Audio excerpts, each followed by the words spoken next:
How to survive a fall from height when it seems impossible. It's probably no secret that 3 to 5% of people all over the world suffer from an acute fear of heights, aka acrophobia. As for the rest of humankind, it's not an overestimation to say that for most people, falling from a big height is one of their worst nightmares. But you might feel better if you learn that there are some tips to survive even this extreme situation. Before you get to know what you should do if you're falling from a huge height and there's no parachute to save the day, hit the subscribe button and ring the notification bell to join us on the bright side of life. Serbian flight attendant Vesna Vulović made the Guinness World Records after surviving a fall from an incredible height of 33,333 feet without a parachute in 1972. She had several broken bones, but made an almost complete recovery. Actually, the fact that she survived was pure luck. But if you combine your luck and your knowledge of the following tips, you might end up as fortunate as this woman. 1. Suppress your panic. This is definitely easier said than done. It's next to impossible to calm down and concentrate when you're plummeting down at a speed of 100 miles per hour. However, by panicking, you'll do nothing to improve your situation. First of all, focus on your breathing. Inhale through your nose and exhale through your mouth. This will help clear your mind. Only if you manage to calm down will you be able to find a way to survive. 2. Position your body in the air correctly. You can slightly slow down your fall if you manage to position yourself flat in the air. To do this, spread your body out so that it looks like the letter X. Your body should be in a horizontal position and your front should face the ground. Raise your arms above your head, arch your back, and head upward. This is the only way you can somehow hinder your fall. On the contrary, if you dive toward the ground head first, you'll speed up your fall and minimize the drag. This means that the speed of your fall may reach up to 260 miles per hour. 3. Try to direct your fall either toward a wooded, snowy, or marshy area or toward a parking lot.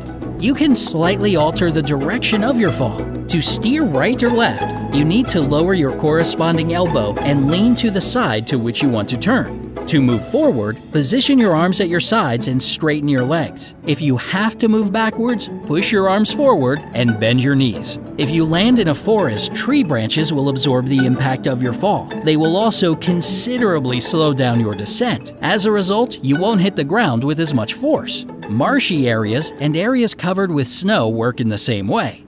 If you have a choice, try to fall on a hillside. Its decline will absorb some of the impact. On top of that, your chances of survival will increase if you manage to land on a car. It can save your life by absorbing some of the energy of your fall.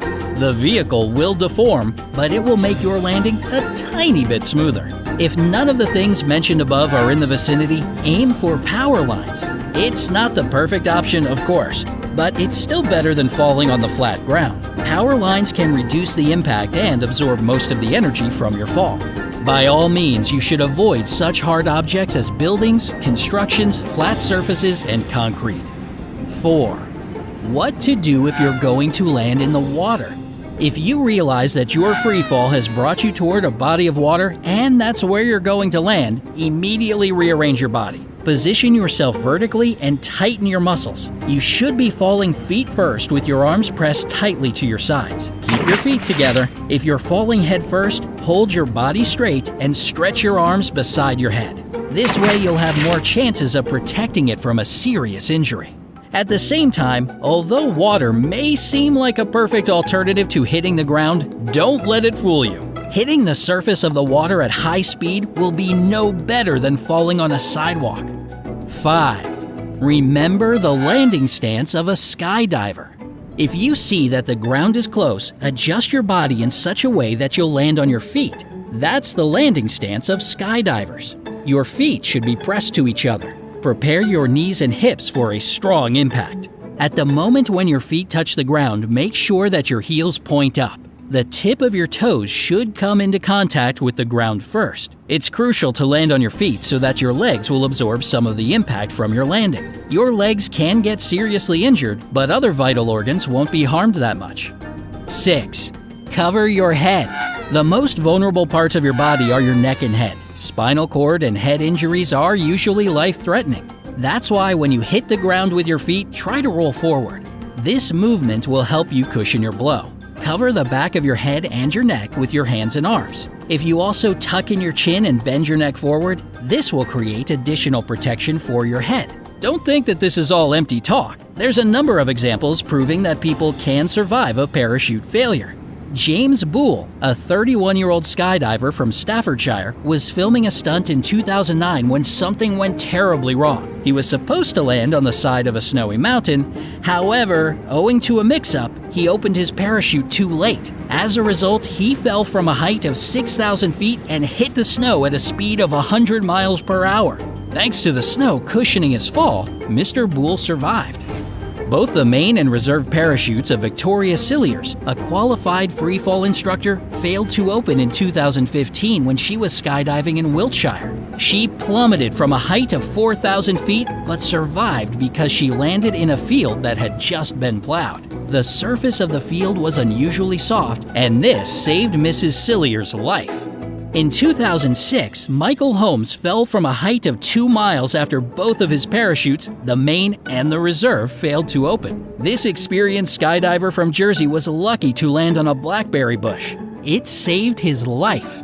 Christine McKenzie, a 23-year-old South African skydiver, experienced a parachute failure in August 2004. Her reserve parachute also malfunctioned and inflated only partially. The young woman was saved by power lines. She hit them before falling to the ground. Since the power of her landing was partially absorbed by the power lines, Ms. McKenzie managed to survive.